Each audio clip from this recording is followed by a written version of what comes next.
Hello दोस्तों, जय माँ काली, हर हर महादेव। कैसे हो आप लोग? मैं आशा करती हूँ आप लोग अच्छे होंगे, स्वस्थ होंगे। तो आज हम जिस विषय पे बात करने वाले हैं वो है सिद्धि।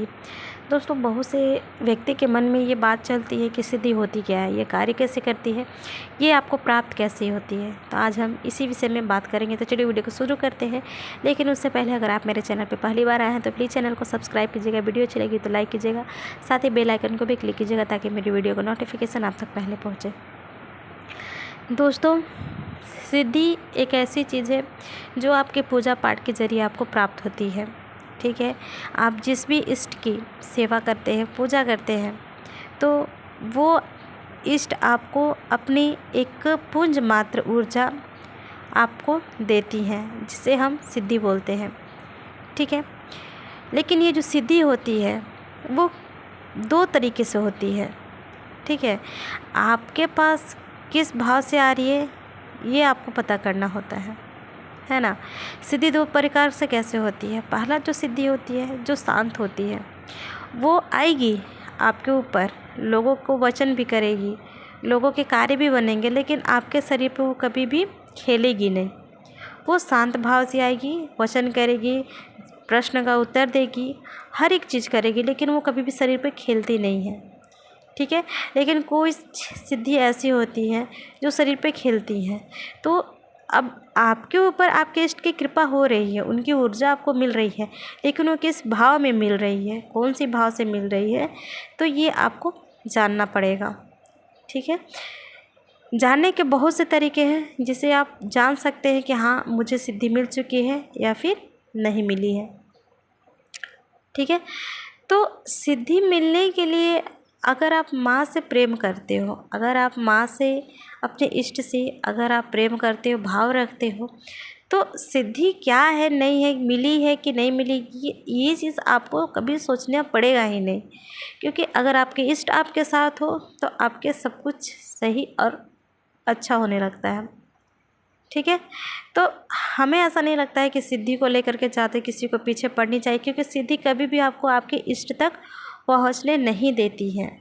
ठीक है, आपको बीच में ही अटका के रखती है, आपको लालच देती है, लेकिन सिद्धि के पीछे नहीं पड़ना है। अगर आपको अभी थोड़ा बहुत अनुभव हो रहा है, जो मैं आगे संकेत बताऊंगी, उसके हिसाब से आपको पता चल रहा है कि आपको सिद्धि मिल चुकी है। सिद्धि से ये पता चलता है कि आप अपने इष्ट की तरफ और अच्छे से बढ़ रहे हो, लेकिन आपको कभी भी सिद्धियों के बीच में फंस के नहीं रहना है, इस बात का आपको ध्यान देना है। तो चलिए वो क्या संकेत है जानते हैं। दोस्तों, अगर आपको सिद्धि मिल चुकी होती है या फिर सिद्धि की कृपा आप पे होती है, तो सबसे पहले जो आपके घर के और आपके जितने भी कष्ट वो दूर होते हैं। ठीक है, जैसे कि आपका जो भी कार्य बहुत दिनों से नहीं हुआ है, रुका हुआ है, वो बनना शुरू हो जाएगा। ठीक है, दूसरा होगा, आपके जितने भी दुश्मन होंगे जो आपको हानि पहुंचाना चाहते होंगे, वो अचानक देखिएगा कि उनको वो आपसे दूर हो गए हैं। आपके तीसरा जो होगा, आपके ऊपर किया हुआ कितना भी गलत कार्य, चाहे वो जादू टोना हो या कुछ भी अगर दुश्मन के द्वारा किया गया हो, तो वो आपको कभी कुछ नहीं बिगाड़ पाएगा। सिद्धि आपको उससे प्रोटेक्ट करती है। ठीक है, चौथा संकेत होता है कि आपके घर में आर्थिक स्थिति मजबूत होने लगेगी। ठीक है, पांचवा संकेत होता है कि आपके घर में कोई भी बीमार है या फिर आप खुद, आपके शरीर में कोई बीमारी है बहुत पुरानी जो बहुत समय से ठीक नहीं हो रही है, तो आप देखेंगे कि वो जल्द से जल्द ठीक होना शुरू हो जाता है। ठीक है, छठा संकेत ये है कि आपका जो भी कार्य करने के बारे में आप अभी सोच रहे हैं, आप देखेंगे कि अचानक वो कार्य आपका होना शुरू हो जाएगा। जैसे अभी आपको कुछ खाने का मन है, जब भी आप, जैसे अभी आप कुछ चिंतन किए कि मुझे ये चीज़ चाहिए, आप सडनली देखेंगे 1 घंटा 2 घंटा के बाद आपके पास वो कार्य, वो चीज़ आपके तक पहुंच चुकी होती है। ठीक है, तो ये सब सिद्धि के कारण होती है। ये सिद्धि है जो आपको इस सब सारी चीज़ों का करके आपको देती है ना। तो अगर आपके जीवन में भी ये सारी चीज़ें घट रही है तो आप इस चीज़ से समझ सकते हैं। लेकिन दोस्तों, कहते हैं ना कि ये लालच होता है। इष्ट आपको सिद्धि पहले देते हैं, क्यों? ताकि आप इस पे फंस के रह जाए, आप उनके तक नहीं पहुंच पाए। तो आपको इसके बीच में नहीं रहना। सिद्धि तो कार्य कर रही है, लेकिन आपको इस तरीके से नहीं रहना, आपको इससे आगे बढ़ना है। तो ही आप आगे चल के मोक्ष प्राप्त कर पाएंगे, आप कुछ भी कर पाएंगे। ठीक है, तो एक शांत सिद्धि होती है जो मैं आपको बताऊँ, उस ये होती है इस टाइप के, जिसमें लोग पूजा पाठ करते हैं, रोज़ साधना करते हैं, मंत्र जाप करते हैं, तो माँ की ये सारी सिद्धियाँ उनको मिल जाती है, पर उनको पता नहीं होता है और उनके कार्य बनने शुरू हो जाते हैं। तो ये आपको पता होना चाहिए कि अगर आपके कार्य बनना शुरू हो रहे हैं, आपके घर में खुशी आ रही है, तो ये सिद्धि आपको मिल चुकी है, इसका संकेत है। ठीक है। दूसरा होता है सवारी के रूप में, जिससे लोग दरबारों में आप देखे होंगे खेलते हैं। तो वो जो है दरबार में जो सिद्धि मिलती है, वो सिद्धि नहीं होती है दोस्तों, वो सिद्धि बोल सकते हैं, लेकिन वो माँ की प्रॉपर ऊर्जा होती है जो उस भक्त में आ चुकी होती है, उन साधक में आ चुकी होती है, तो ही वो दरबारें लगाते हैं, जन कल्याण करते, क्योंकि माँ की बिना आज्ञा के, बिना माँ की पावर के आप कुछ नहीं कर सकते हैं। ठीक है।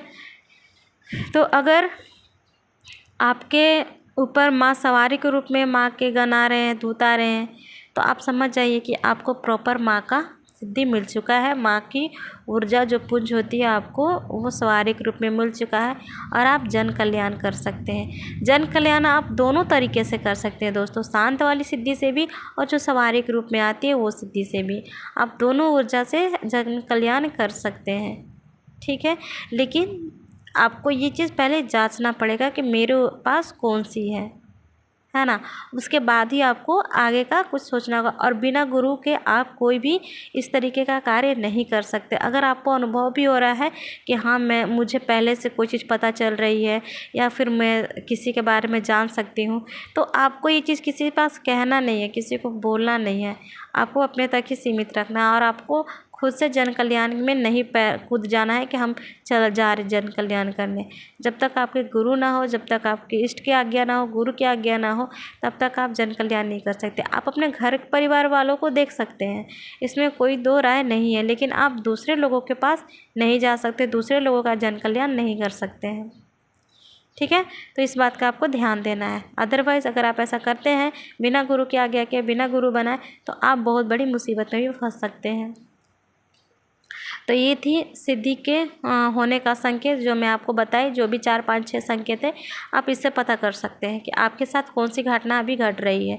अगर ये सारी चीज़ें आपके होने शुरू हो गए, आपके कष्ट भी आ रहे हैं, कष्ट लेकिन आ रहे हैं, साथ ही आपको उस कष्ट का निवारण भी मिल जा रहा है, तो आप समझ जाइए कि दुश्मन तो आपके ऊपर पड़े हुए हैं, आपके ऊपर जो भी है अपना वार कर रहे हैं, लेकिन माँ के कारण, माँ के सिद्धियों के कारण वो वार आपके तक पहुँच नहीं पा रहा, आपको कभी भी हानि नहीं पहुँचा पा रहा है।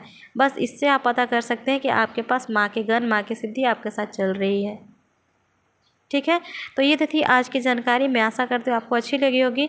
तो वीडियो को लाइक करना और कमेंट बॉक्स में जय माँ काली लिखना मत भूलिएगा। मिलते हैं नेक्स्ट वीडियो में नेक्स्ट टॉपिक पर। तब तक के लिए जय माँ काली। सबको हर हर महादेव।